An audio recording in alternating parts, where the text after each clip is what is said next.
Oh Lord, pull up in that '04, pedal to the metal, says she wanna hit the flow more. Yeah, it was Nate's fault.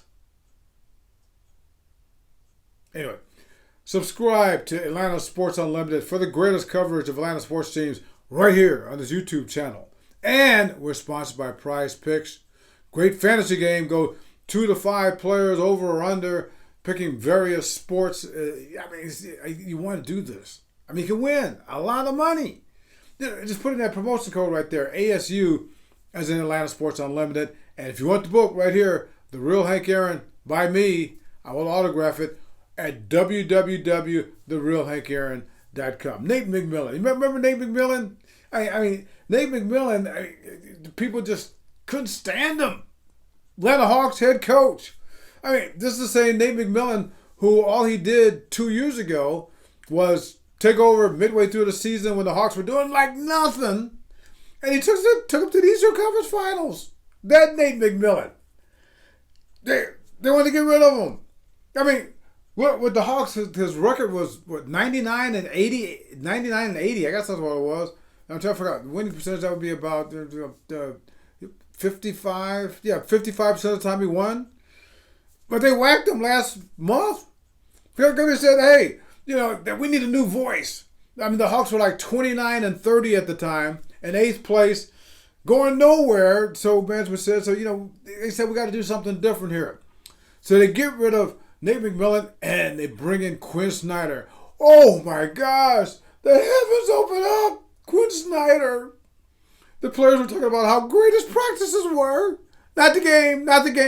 We're talking about practice. Yeah, sidelines. All these comments about how energetic he looked on the sidelines and just getting, all that kind of. The great Quin Snyder. Utah. He did wonderful things at Utah, except in the playoffs.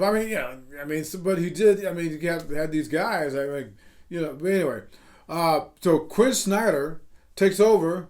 That was 12 games ago. 12 games ago, and guess what? The Hawks are 1 game below 500, just like they were under Nate McMillan.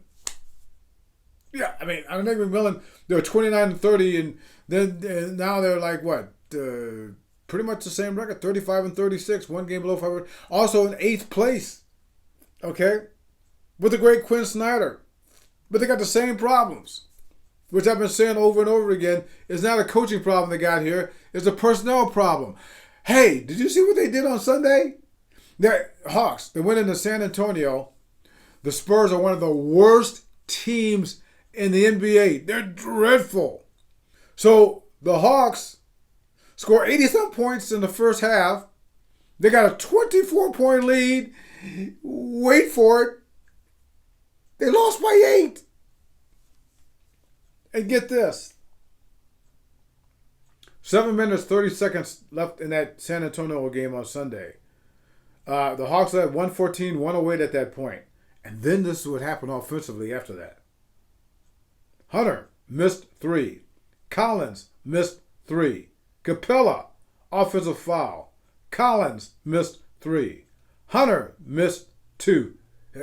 Get used to this because this is a pattern. Young missed 3. Young turnover. Murray missed 3. Young missed floater. Capella missed tip in.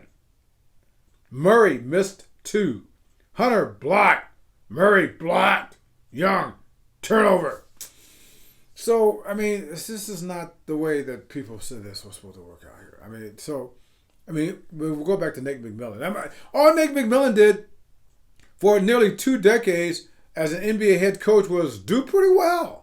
We saw it in Seattle. We saw it in Portland. We saw it in Indiana. We saw it here in Atlanta. But they couldn't stand him. They got to get rid of him. To hear Atlanta Hawks fans talk about the same guy, again, it took to the Eastern Conference Finals 2 years ago. They talked about how he couldn't figure out how to get this thing to go together in the backcourt with Trae Young and DeJounte Murray, who they got in the offseason. And guess what? It's still kind of like this. They complained that they weren't playing defense. Did I say they just gave a 24 points to San Antonio? A 24-point lead? They complained that he would not put A.J. Griffin in the game as much as he should have. And guess what? A.J. Griffin was a no-show in the fourth quarter when they're going like this and when John Collins was doing nothing. I mean, but, to hear everybody else tell it, he was responsible, Nate, for all that stuff, and also for the Russians invading Ukraine. I mean, it's a good thing they got rid of this guy. This is my falsetto, wicked potion with the slow pour. This is my addiction, make me wanna go for more. Pale